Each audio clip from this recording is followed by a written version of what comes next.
Next method, solution of 2x2 games without saddle point,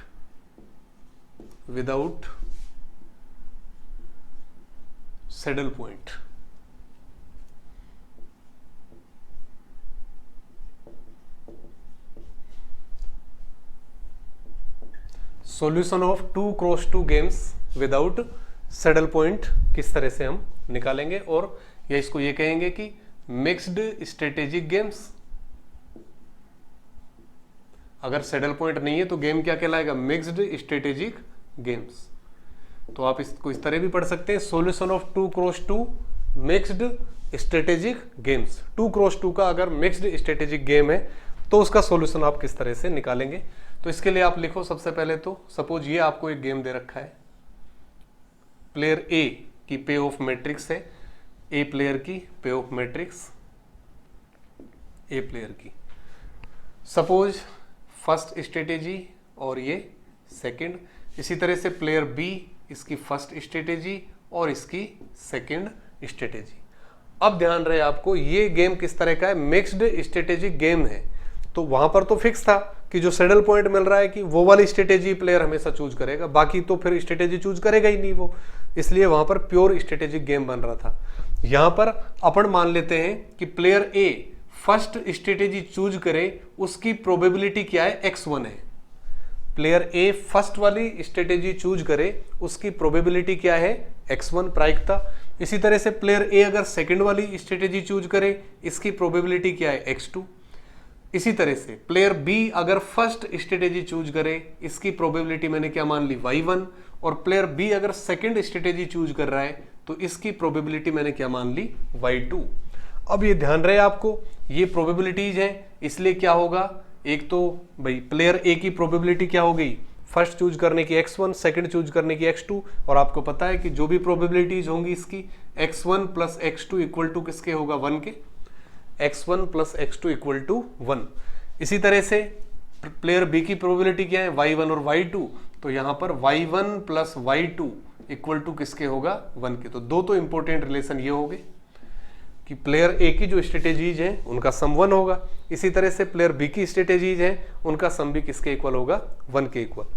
अब मैं पे ऑफ मैट्रिक्स की एंट्रीज दे रहा हूं, सपोज ये एंट्री a11 है, इस एंट्री को मैंने मान लिया a12, इसको मैंने ले लिया a21 और ये क्या है, a22। सपोज ये मैट्रिक्स है, तब इसमें क्या होगा, देखो अगर ये मिक्स्ड स्ट्रेटेजिक गेम है तो इसमें डायरेक्ट फॉर्मूले आपको याद रखने हैं, ठीक है। फॉर्मूला क्या है, x1 इक्वल टू देन क्या बनेगा, x1 का जो फॉर्मूला है, x1 जब आप निकालोगे तो x1 वाली रो को आपने छोड़ दिया और यहां से अपन शुरू कर रहे हैं a22 माइनस a21 अपॉन, ठीक है। तो x1 फर्स्ट रो है तो मैंने एंट्री कहां से ली, ये दोनों सेकंड रो से, a22 माइनस a21 और अपॉन क्या करना है आपको, फर्स्ट डायगोनल पर कौन कौन है, a11 और a22। तो a11 प्लस क्या कर दिया, a22 और माइनस दूसरा वाला diagonal a21 plus a12, a21 plus a12। तो ये तो किसकी वैल्यू आएगी मेरे पास, x1 की वैल्यू, यानी कि फर्स्ट स्ट्रेटेजी चूज करने की जो प्रोबेबिलिटी है x1, उसको इस फॉर्मूले से निकाला जा सकता है। इसी तरह से जब आप x2 निकालोगे, x2 इक्वल टू किसके होगा, x2 तो आप फिर से अगर x1 आपके पास आ गया तो x2 तो सीधा निकाल दोगे आप, 1 माइनस किसके होगा, x1 के, ठीक है। x2 इक्वल टू, और वैसे अगर x2 का फॉर्मूला आपको लिखना है तो x2 इक्वल टू आएगा अपना, अगर 1 माइनस x2 हम करेंगे तो ये वाली टर्म माइनस होगी, ठीक है। तो इसमें क्या आ जाएगा मेरे पास, देखो आप अगर मैं करके देखूं यहां पर x2 equal to 1 minus x1 है, तो 1 माइनस x1 की वैल्यू ये है a22 माइनस a21 अपॉन, ठीक है, अपॉन 1 माइनस कर रहे हैं तो अपॉन किसके है, a11 प्लस a22 और माइनस a21 और प्लस a12, ठीक है। इसको 1 में से माइनस किया है आपने तो एलसीएम ले लिया पूरे में से, और यहां पर 1 की जगह ये चला जाएगा अपना, ठीक है। तो क्या बना, a11 plus a22 minus a21 minus A12 ये बना, और माइनस किसके है, ये वाली टर्म। तो क्या आ जाएगा मेरे पास, देखो यहां से A22, एक तो A22 कैंसिल हो जाएगा, माइनस माइनस प्लस A21, इधर माइनस A21 कैंसिल, तो क्या बना A11 माइनस A12 बचा ऊपर, और नीचे सेम वही टर्म होगी।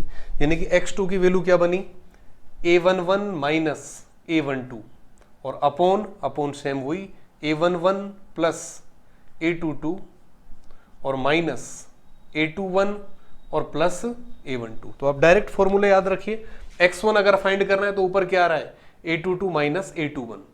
x2 जब आपको फाइंड करना है तो फिर A11 माइनस A12, तो डायरेक्शन चेंज हो गई। x1 जब फाइंड कर रहे हो तो x1 को छोड़ दिया, x2 से उठा लिया आपने, और x2 जब फाइंड कर रहे हो तो x1 को, ठीक है, जब आप x1 फाइंड कर रहे हो तो क्या कर रहे हैं अपन, A22 माइनस A21, तो ये पैटर्न ध्यान रखो। x2 जब फाइंड कर रहे हो तो A11 माइनस A12, ठीक है।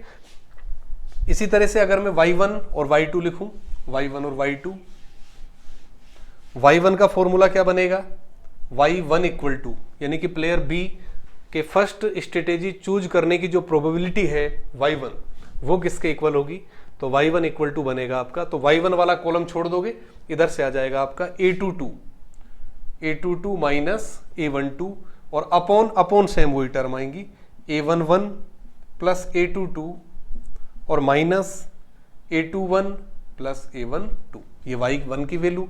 y2 क्या होगा, 1 माइनस y1 कर दो सीधा, भाई y1 अगर आपका आ चुका है तो 1 माइनस y1 करोगे, और इसका अगर फॉर्मूला आप लिखना चाहो y2 का, तो y2 का फॉर्मूला होगा A11 minus A21, A11 minus A21, ठीक है। y1 वाला कॉलम y2 निकाल रहे हो तो y2 वाला कॉलम छोड़ दिया आपने, A11 minus A21 upon denominator same वही A11 प्लस A22 और माइनस A21 प्लस A12, तो ये y1 और y2 के फॉर्मूले। और वैल्यू ऑफ गेम अगर मैं किससे लिख रहा हूं, v से, तो v इक्वल टू फॉर्मूला क्या बनेगा, यहां पर देखो, वैल्यू ऑफ गेम निकालने के लिए इसको इसमें मल्टीप्लाई करोगे, इसको इसमें मल्टीप्लाई करोगे माइनस करके, तो क्या बनेगा, देखो A11 इंटू A22 हो गया, और minus A21 into A12 upon denominator में फिर से वही A11 प्लस A22 और माइनस A21 प्लस A12, तो ये वैल्यू ऑफ गेम आएगी। तो अगर 2x2 का कोई भी आपको गेम दे रखा है मिक्स्ड, अगर सैडल पॉइंट एग्जिस्ट कर रहा है तब तो ये सारी चीजें करने की जरूरत ही नहीं है, सीधा आपको सॉल्यूशन मिलेगा। लेकिन 2x2 का गेम है और उसका सैडल पॉइंट एग्जिस्ट नहीं कर रहा है, उस केस में आप इस तरह से कर सकते हो, ठीक है। ये फॉर्मूले आपको याद रखने हैं। तो फॉर्मूले याद रखने का सिंपल सा तरीका है, x1 जब निकाल रहे हो तो x1 की सीध में जो रो है उसको छोड़ दिया, इसमें जो सेम, भाई 1 और 2 तो डिफरेंट है, सेम कौन आ रहे हैं, 2 2, यानी कि i इक्वल टू जे जो आ रहा है वहां से शुरू करना है आपको, बस ये ध्यान रखो।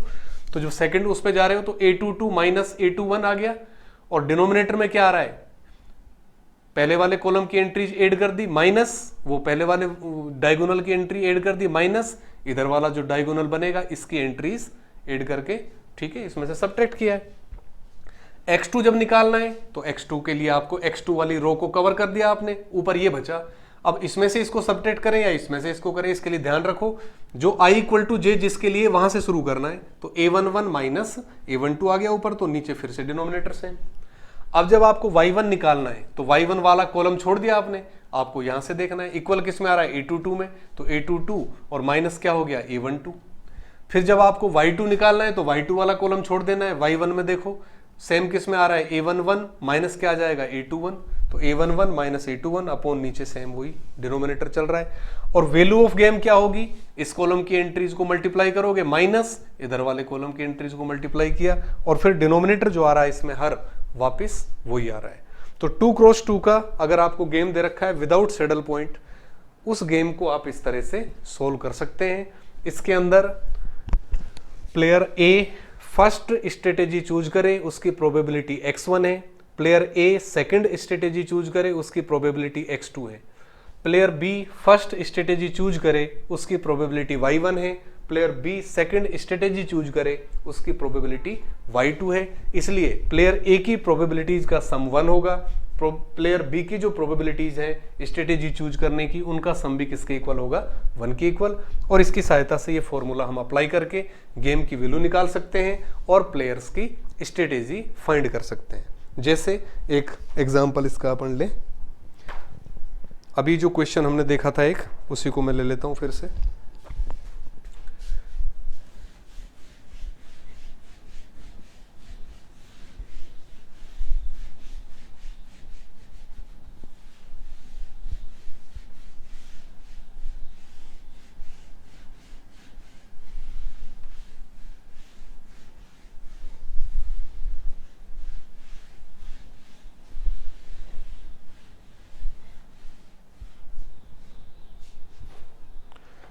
सपोज ये क्वेश्चन है,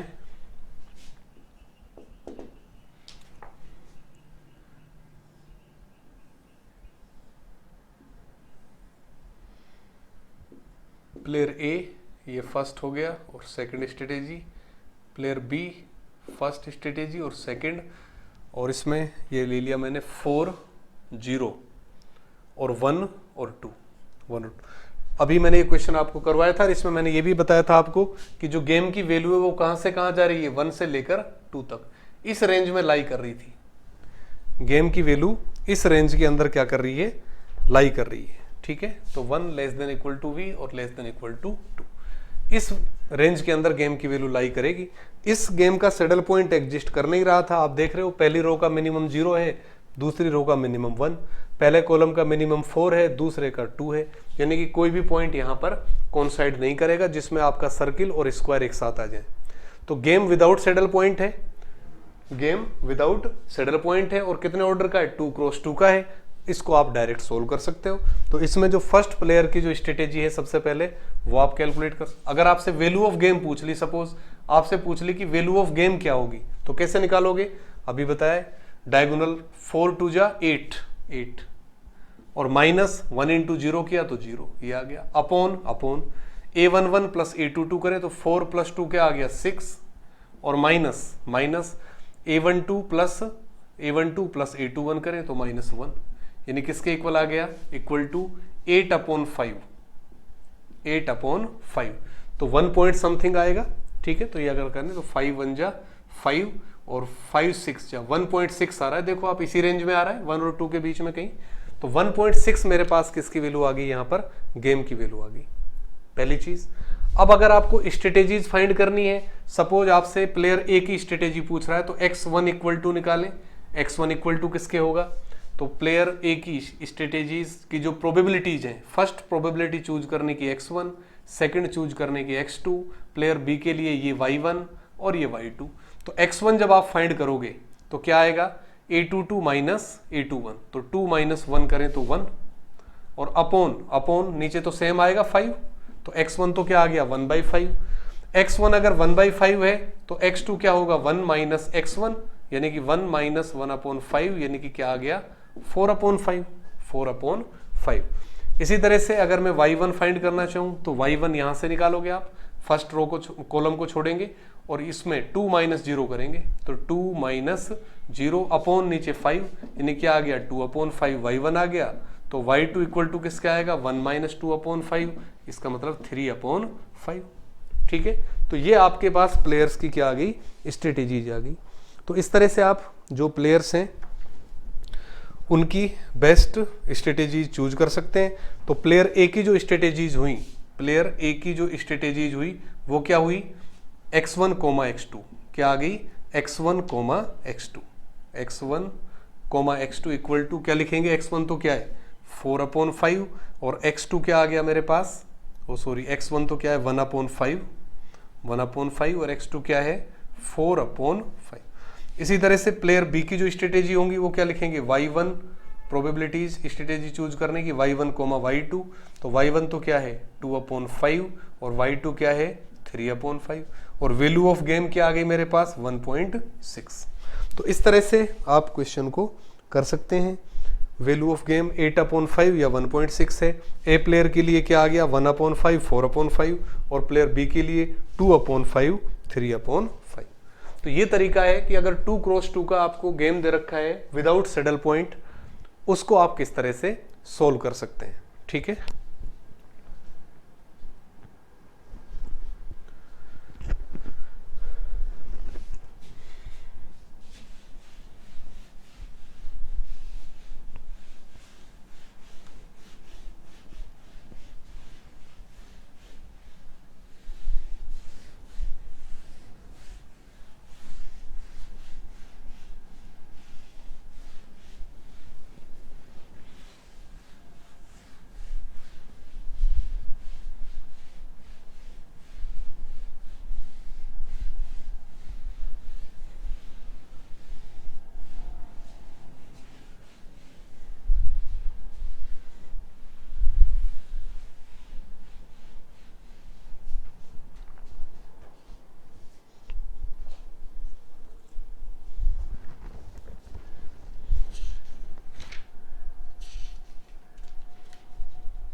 एक क्वेश्चन और लिखो।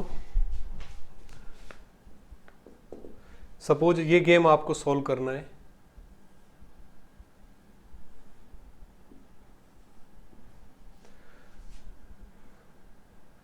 प्लेयर ए इसके लिए फर्स्ट और सेकंड, प्लेयर बी इसके लिए फर्स्ट और सेकंड।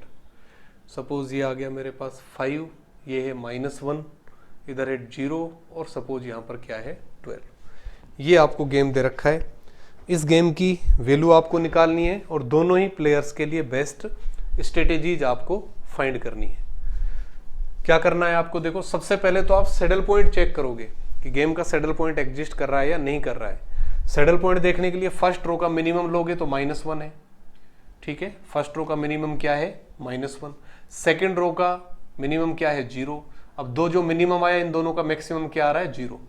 ठीक है, तो ये तो मैक्स मिन वैल्यू आ गई। मिन मैक्स में देखूं, फर्स्ट कॉलम का मैक्सिमम क्या है 5, सेकंड कॉलम का मैक्सिमम क्या है 12 और 5 और 12 का मिनिमम क्या होगा 5, यानी कि ये वैल्यू क्या आ गई मेरे पास मिन मैक्स। ये क्या है मैक्स मिन। तो मिन मैक्स आप देख रहे हो यहाँ पर कि जो मैक्स मिन है, max min is not equal to min max.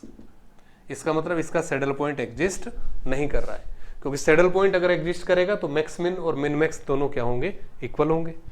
तो सैडल पॉइंट तो एग्जिस्ट नहीं कर रहा। सैडल पॉइंट एग्जिस्ट नहीं कर रहा है तो फिर आप इसको अब डायरेक्टली सोल्व कर सकते हो। किस तरह से, सबसे पहले आप वैल्यू ऑफ गेम फाइंड करें। तो value of game v equal to क्या करेंगे 5 12 जा 60 माइनस 0 इंटू करेंगे तो 0 अपॉन इन दोनों को ऐड करेंगे तो 12 और 5 करें, 12 और 5 17 और माइनस इन दोनों को ऐड करें तो -1, तो माइनस +1, यानी कि ये आ रहा है मेरे पास 60 अपॉन 18। तो 3 से आप इसको कैंसिल कर सकते हो। तो 3 2 जा 6 और 3 6 जा 18, 3 6 जा 18, तो 6 सही हो रहा था वैसे। तो ये आ गया मेरे पास 10/3। तो ये तो क्या आ गई वैल्यू ऑफ गेम। स्ट्रेटेजीज आप फाइंड करें तो x1 आप फाइंड करें। x1 इक्वल टू किसके होगा, आपको पता है कि प्लेयर ए के लिए ये x1 और इधर x2 लेते हैं, प्लेयर बी के लिए ये y1 और ये क्या लेते हैं y2। तो x1 जब फाइंड करोगे तो फर्स्ट वाली रो को आप छोड़ दोगे और इससे देखोगे 12 - 0, तो 12 - 0 अपॉन डिनोमिनेटर सेम वही आएगा, यानी 18 इक्वल टू किसके आ गया 6 2 जा 12 और 6 3 जा 18। ये तो x1 आ गया। अब आपको पता है x1 प्लस x2 किसके इक्वल है 1 के, तो x2 क्या हो जाएगा x2 equal to 1 minus x1, तो 1 minus 2/3 equal to 1/3। x1 x2 आगे, इसका मतलब ये हुआ कि प्लेयर ए की जो स्ट्रेटेजीज बनी x1, x2 क्या बनी, x1 तो क्या आया 2/3 और x2 क्या आ गया आपके पास 1/3। तो ये तो बेस्ट स्ट्रेटेजीज किसके लिए आ गई मेरे पास, प्लेयर ए के लिए। अब इसी तरह से प्लेयर बी के लिए अगर मैं y1 फाइंड करना चाहूं तो y1 के लिए फर्स्ट कॉलम को छोड़ेंगे और यहां से देखें 12 माइनस 1, तो 12 प्लस 1 क्या हो गया 13 और अपॉन किसके हो गया 18 के, तो ये तो y1 आ गया। y2 क्या हो जाएगा आपका 1 माइनस 13/18, यानी कि क्या आ गया 5/18, यानी कि प्लेयर बी के लिए जो स्ट्रेटेजीज आई वो क्या आई मेरे पास, y1 तो 13/18 और y2 आ गया 5/18। ठीक है, तो ए और प्लेयर की जो स्ट्रेटेजीज हैं उनको चूज करने की प्रोबेबिलिटीज कि player A first strategy choose करेगा उसकी प्रोबेबिलिटी 2/3 है, player A second strategy choose करेगा उसकी प्रोबेबिलिटी 1/3 है। इसी तरह से player B first strategy choose करेगा उसकी प्रोबेबिलिटी 13/18 है, और player B second strategy choose करेगा उसकी प्रोबेबिलिटी 5/18 है। और वैल्यू ऑफ गेम क्या है यहाँ पर, 10/13। लेकिन ध्यान रहे एक चीज फिर से, ये क्या है, value of game for player ए, किसके लिए है, प्लेयर ए के लिए। अगर आपसे इसी क्वेश्चन में ये पूछ लिया जाता कि प्लेयर बी के लिए क्या होगी, value of game for player B, तो प्लेयर बी के लिए क्या होगी, -10/13, -10/3। ये इंपॉर्टेंट चीज है क्योंकि कई बार हम जल्दबाजी में ये देखते ही नहीं कि वैल्यू ऑफ गेम कौन से प्लेयर की आपसे पूछी है। ठीक है, तो ये बहुत ध्यान से आपको देखना है। केवल सैडल पॉइंट का क्वेश्चन है, उसी को आप गलत कर आओगे। सैडल पॉइंट का क्वेश्चन है, आपने देखा वैल्यू ऑफ गेम पूछा है, फटाफट किया और करिए आप, लेकिन घर आकर देखोगे कि value of game B player की पूछी थी। ठीक है, लेकिन जो मैट्रिक्स आपको दे रखी है वो किसकी दे रखी है, ए प्लेयर की दे रखी है। तो अगर आपसे बाई चांस बी प्लेयर की वैल्यू पूछ रहा है, गेम वैल्यू, उस केस में ए की जो गेम वैल्यू है उसका क्या लेंगे हम, माइनस लगा देते हैं उसके साथ। ठीक है, तो ए की गेम वैल्यू 10/3 है, तो यहां पर बी की जो गेम वैल्यू वो क्या होगी, -10/3। तो अभी जो हमारा ये लेक्चर हुआ है इसके अंदर हमने क्या क्या किया आज, सैडल पॉइंट अगर एग्जिस्ट कर रहा है किसी गेम का तो आप उसको किस तरह से सोल्व कर सकते हैं। सैडल पॉइंट एग्जिस्ट यानी सैडल पॉइंट एग्जिस्ट कर रहा है तब गेम क्या कहलाएगा, प्योर स्ट्रेटेजिक गेम कहलाएगा। अगर सैडल पॉइंट एग्जिस्ट नहीं कर रहा है तो गेम क्या कहलाएगा, मिक्स्ड स्ट्रेटेजिक गेम कहलाएगा।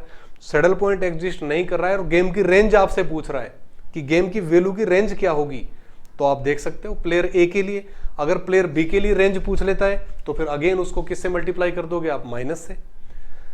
इसके बाद मैंने फिर एक और यहां पर इंपॉर्टेंट फॉर्मूला आपको दिया कि अगर 2x2 का कोई भी गेम आपको दे रखा है विदाउट सैडल पॉइंट, यानी कि 2x2 का मिक्स्ड स्ट्रेटेजिक गेम अगर आपको दे रखा है, उसको आप किस तरह से सोल्व कर सकते हैं। उसमें आपको प्रोबेबिलिटी फाइंड करनी पड़ेगी क्योंकि मिक्स्ड स्ट्रेटेजिक गेम्स में प्रोबेबिलिटी आ जाती है। तो x1 x2 निकाल दिया आपने, y1 y2 निकाल दिया और वैल्यू ऑफ गेम निकाल दिया। तो दो अपन ने बेसिक मेथड अभी तक पढ़े हैं। अब नेक्स्ट जो हम शुरू करेंगे नेक्स्ट मेथड वो होगा डोमिनेंस प्रॉपर्टी। डोमिनेंस प्रॉपर्टी में हम क्या करते हैं कि अगर जो बड़ी मैट्रिक्स है आपके पास, आप भाई अगर उसका सैडल पॉइंट एग्जिस्ट कर रहा है तब तो सीधा गेम का सॉल्यूशन मिल गया। अगर सैडल पॉइंट एग्जिस्ट नहीं कर रहा है तो आप ये कोशिश करेंगे कि उस गेम का जो ऑर्डर है उसको आप रिड्यूस करें, कम करें। अब कम करेंगे तो किसी रो को आपको छोड़ना है, किसी रो को रखना है, इसी तरह से किसी कॉलम को छोड़ना है, किसी कॉलम को रखना है। अब किस रो को अपन छोड़ें और किसको रखें, वो जो प्रॉपर्टीज हैं, किस कॉलम को रखना है, किसको छोड़ना है, ये जो प्रॉपर्टीज हैं ये क्या कहलाती हैं, डोमिनेंस प्रॉपर्टीज कहलाती हैं। तो डोमिनेंस प्रॉपर्टीज की सहायता से गेम का ऑर्डर क्या कर सकते हैं, हम रिड्यूस कर सकते हैं। और सपोज 3x3 का गेम है, सैडल पॉइंट है नहीं, आप हो सकता है कि डोमिनेंस प्रॉपर्टी लगा के उसको 2x2 में रिड्यूस कर दो, और 2x2 में आ गया तो फिर तो आपके पास फॉर्मूला है, ये फॉर्मूला लगा के आप उसको सोल्व कर सकते हो। ठीक है, तो कल अपन डोमिनेंस प्रॉपर्टी पढ़ेंगे, डोमिनेंस प्रॉपर्टी किस तरह से आप अप्लाई करते हो और फिर उसके बाद उसके आगे के मेथड्स। ठीक है, तो नेक्स्ट लेक्चर में इसको कंटिन्यू करते हैं।